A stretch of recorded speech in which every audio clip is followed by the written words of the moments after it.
ক্ষমা ক্ষমা করাই হচ্ছে মহত্বের লক্ষণ। যে ব্যক্তি ক্ষমা করলো ওই ব্যক্তি ক্ষমা পেয়ে গেল। আমরা এখানে দেখতে পাচ্ছি আল্লাহর একজন মহান বন্ধু একটি কাদাযুক্ত রাস্তা দিয়ে হাঁটতেছে, ওনার পায়ের ধাক্কা লেগে কিছু কাদা একটি মহিলার শরীরে গিয়ে পড়লো।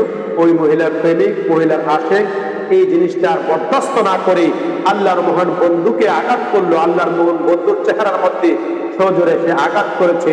আল্লাহর মহান বন্ধু কোনো কিছু না বলে ওখান থেকে সোজা চলে গেল। আল্লাহর মহান বন্ধু অন্য এলাকার মধ্যে যাওয়ার পরে ওই এলাকার মানুষ তোমাকে চিনতে পেরেছে। আল্লাহর মহান বন্ধুকে 1 গ্লাস গরম দুধ দিয়েছে।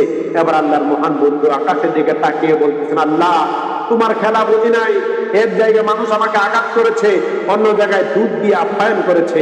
আল্লাহ পাক রব্বুল আলামিনের বন্ধু যখন দুধ পান করে একটু সামনে গেলেন, এলাকার মানুষ দৌড়ে এসে বলতেছেন, হুজুর আপনার বদুয়ায় ওই ছেলেটা ইন্তেকাল করেছে যে ব্যক্তি আপনাকে আঘাত করেছিল।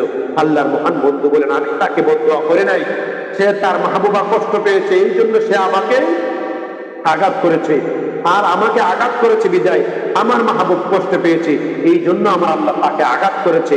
এই জন্য আমার ভাইয়ারা, আমরা অবশ্যই কোনো মানুষ যদি অন্যায় করে তাকে ক্ষমা করব, মানুষকে ভালোবাসবো যদি আল্লাহর ভালোবাসা পেতে চায়।